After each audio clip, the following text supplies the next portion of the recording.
এই যে খেতে মোটরের বিছুন আনছিলাম, ইমান আলী আমার বিছুন দিছে 25,000 আমার মার গেছে খেত। ইমান আলী কইছি এবার বিছুন আমার জোর জবরদস্তি দিছে, আমি আনি না। আমারে কইছি বিছুনটা জান খেত তুই মাছ দেয়, এবার আমি বইরে দেম। আমারে কইছে খেত বইরে দিব, হন বাইতে হইলে যে ভাই আমার খেত ভাই মরেছি ভাই, আমি কি করবো ভাই, মরেছি ভাই, আমার জীবনে শেষ করে দেবো ভাই, আমি মরেছি ভাই, কি করবো আমি, আমার দেহ জান, আমি কি করবো ভাই, আমি কি করি এই খেত আমি করবো ভাই, ভাই করবো আমার ধান শেষ করে দিচ্ছে ভাই, আমার ভাই করছে ভাই, বিছুন আনিয়ে লাগাইছি।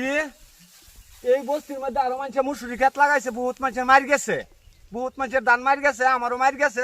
ওখান 2 মণ বিঘা ভাই হইতো না, ওখান ইমান ভাই এটা বিছুন আনিয়ে আমি লাগাইছি। হ্যাঁ আমার দিছে বিছুনটা ভালো হইব বলে। কি নামের ধান? ধানের নাম জানো? হ্যাঁ ধানের নামটা মানে কি, এটা সৈন্য মুসুরি। সৈন্য মুসুরি ধান আমি এনে লাগাইছি মানুষের টান দিয়ে রেন্ডার করিয়া, আমি চুক্তি খেত করছি মানুষের টান দিয়ে, চুক্তি খেত করে আমি রেন্ডার করে লাগাইছি। ওখান এই ধানটা আমি লাগাইছি, হ্যাঁ কইছে আমি লাগাই দিই না, ওটা আমি ভরিয়ে দেম আমারে হ্যাঁ ওখানে আমি ধানটা লাগাইছি। ওখানে আমি এটা বিচার চাই, এই বিচারটা আমার করে দেন লাগবো সুস্থ মতো নাইনের একটাই। আমার ক্ষেত সব সুস্থ হয়েছে, যে দেখুন কয় বিঘা? আমি মাটি লাগাইছি ভাই, আমি লাগাইছি 3 বিঘা। আমি 3 বিঘা মাটি লাগাইছি, আমার 3 বিঘা মাটি ধরিয়া এরকম সুস্থ হয়েছে। আরো মানুষের যে আরো হয়েছে লগে আরো বহুত মানুষের হয়েছে ভাই, আরো 50-60 বিঘা মাটি এরকম হয়েছে মানুষের। বলে আমারটা যায় আমি 3 বিঘা মাটি লাগাইছি, এটার ফলাফল ভাই আইনের বিচার করে দেন, আমার কি বিচার শুদ্ধ ভাই, আমি গরিব মানুষ, এত নিদান তো গরিব মানুষ নাই।